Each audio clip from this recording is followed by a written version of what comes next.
Hello అందరికీ. ఈరోజు నేను గుమగుమలాడే కొత్తిమీర పుదీనా పచ్చడి చేస్తున్నాను. దాని ప్రాసెస్ ఏందో చూసేయండి. ఫస్ట్ ఒక కడాయి పెట్టేసుకొని దాంట్లో 2 స్పూన్ ఆయిల్ వేసేసుకొని 15-16 పచ్చిమిర్చి వేసేసుకోవాలి. బాగా ఫ్రై చేయాలండి. ఆ పచ్చివాసన పోయే వరకు మంచిగా ఫ్రై చేసుకున్న తర్వాత మిక్సీ గిన్నెలో వేసేసుకోవాలి. వేసేసుకున్న తర్వాత ఒక 5-6 టమాటాలు అనేది కట్ చేసుకోవాలండి. కట్ చేసుకున్న తర్వాత అది కూడా ఆయిల్లోనే వేసేయాలండి. వేసిన తర్వాత అది కూడా మంచిగా మెత్తగా కావాలండి. లేకపోతే ఆ పచ్చివాసన కూడా వస్తుంది. ఆ పచ్చివాసన వల్ల టమాటాలు కూడా పచ్చడి అనేది బాగోదు. చూడండి ఇట్లా కావాలి. ఇలా తర్వాత కొంచెం చింతపండు అనేది వేయాలి.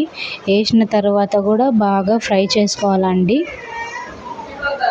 ఫ్రై చేసుకున్న తర్వాత మనం సైడ్లో కొత్తిమీర పుదీనా అనేది బాగా కడిగేసుకొని కట్ చేసుకోవాలి ఉంటుందండి. దాని తర్వాత మనం సపరేట్గా కొత్తిమీర పుదీనా అనేది కట్ చేసుకుని దాంట్లో వేసేసుకోవాలి. అది కూడా ఒక 10-20 మినిట్స్ బాగా తిప్పేసుకోవాలండి. తిప్పేసుకున్న తర్వాత ఇలా లాస్ట్కి అనేది వస్తుంది. వచ్చిన తర్వాత ఒక 10 మినిట్స్ బాగా ఆరబెట్టేసుకోవాలి.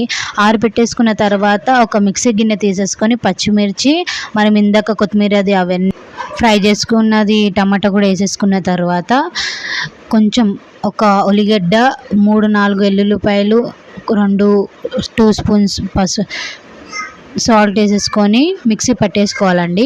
పట్టేసుకున్న తర్వాత అదే భగవాన్లో 2 స్పూన్స్ ఆయిల్ వేసేసుకున్న తర్వాత జీలకర్ర ఆవాలు వేసేసుకోవాలి. వేసేసుకున్న తర్వాత కరివేపాకు వేసేసుకోవాలి. కరివేపాకు వేసుకున్న తర్వాత బాగా ఫ్రై అయిన తర్వాత చూడండి మిక్సీ పట్టినాక ఇట్లా వస్తుంది.